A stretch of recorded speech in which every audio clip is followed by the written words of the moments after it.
You can see in this video by the from the Israeli military, the crowds of people around these trucks. But what appears to have happened is that the Israeli military opened fire on some of these people who were surrounding these trucks. Now, eyewitnesses on the scene have told us that Israeli tanks as well as drones opened fire on this crowd, and that following that, there was a chaotic scene.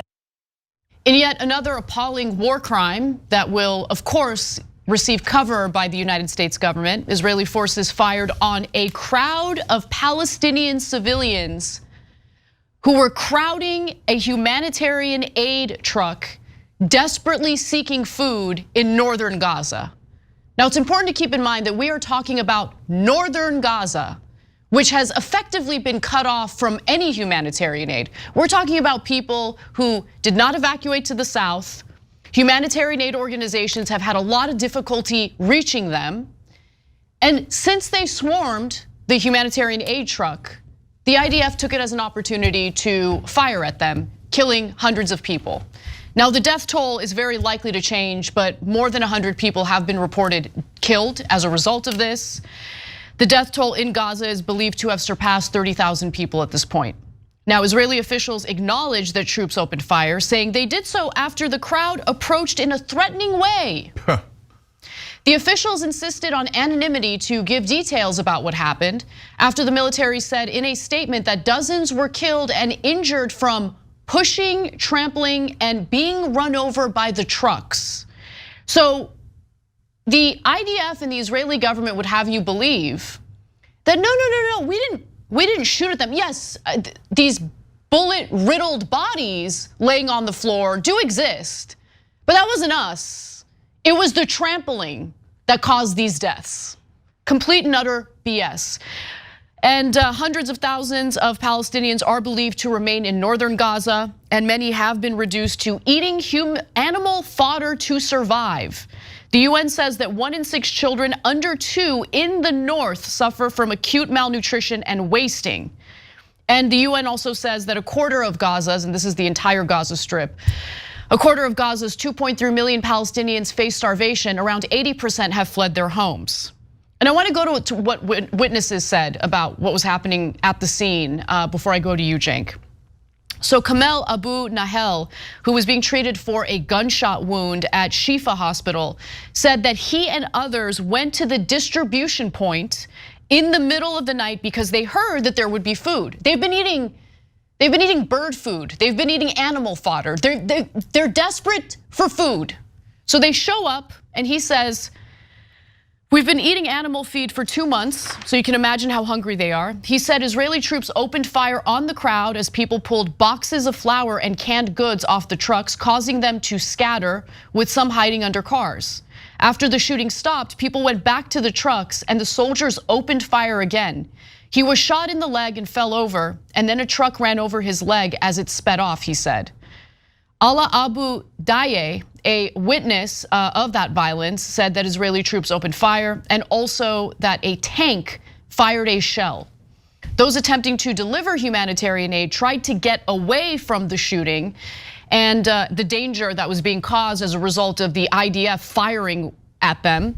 And as a result, they unfortunately did end up running some people over, but do not make the mistake of buying into the lies and propaganda by the Israeli government. That is not the main reason why people were killed. In fact, Jeremy Diamond at CNN, who's done some excellent reporting on the ground, has a report that I want to share with you all in regard to this episode. Let's watch. Our eyewitnesses on the ground indicate that it was the Israeli gunfire that prompted some of those trucks to flee the scene and in the process run over some of these individuals. But we are still working to gather additional details. The Israeli military says for its part that the incident is under review, and they are also saying in a statement that Gazan residents surrounded the trucks, looted the supplies being delivered, and that during the incident, dozens of Gazans, they say, were injured as a result of pushing and trampling. This was clearly more than just pushing and trampling, and we have eyewitnesses making very clear that the Israeli military did indeed open fire on these individuals. So desperate people seeking flour, anything, any sustenance, considering the fact that they have been left to starve to death. And as they're swarming the humanitarian aid convoy, the trucks, they get fired at by the IDF. So who are the animals? Yeah. Who are the animals, Cenk? Who are the animals? Yeah. Because I'm getting real sick of people on social media referring to Palestinian civilians as animals. Because every story that we've covered, everything that we've investigated and looked into, does not really show Palestinians behaving as animals. It shows the IDF behaving as animals. People who feel real good about themselves, shooting their weapons at desperate people as they swarm a humanitarian aid truck. Anyway, sorry, go ahead. So latest numbers are 112 dead, 760 injured. 576,000 Palestinians are now starving. And this is what starving looks like. Now, the Israelis say, or it's confirmed by international news outlets like CNN, that the Israelis fired from the tanks and from drones. And they said they were worried about their troops. Where? Where were the troops? Inside the tanks? They weren't in the drones.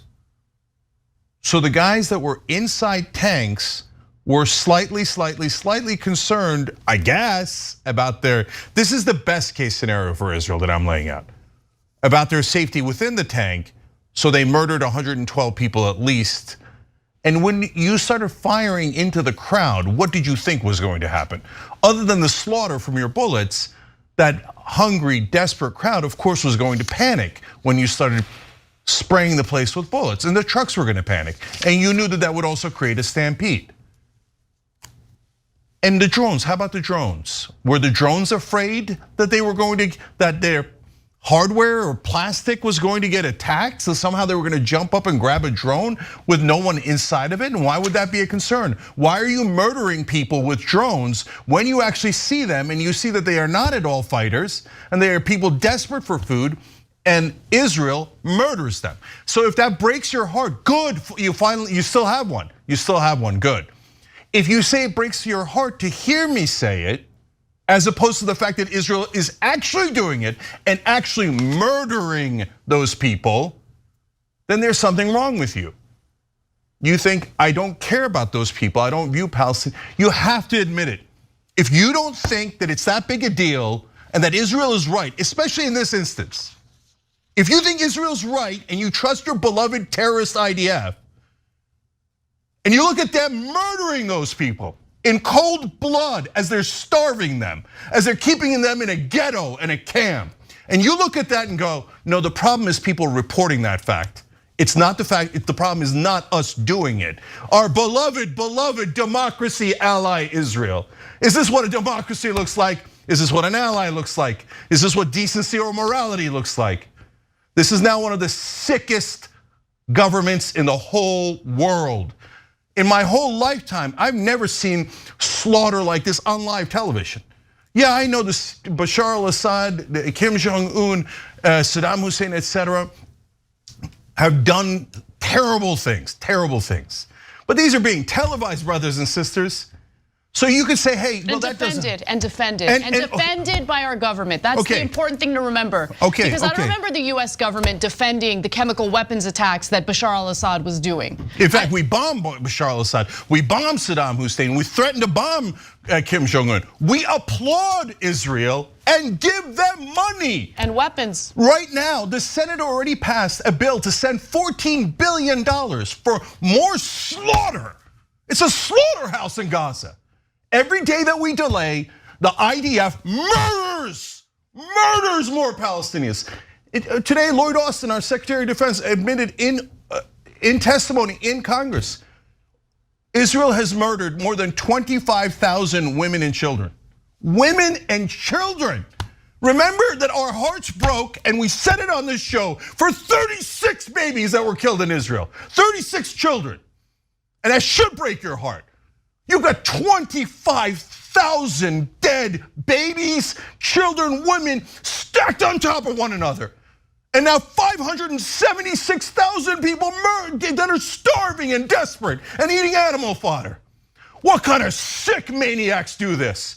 Terrorists do this. Benjamin Netanyahu is 100% a terrorist and one of the worst terrorists of my lifetime.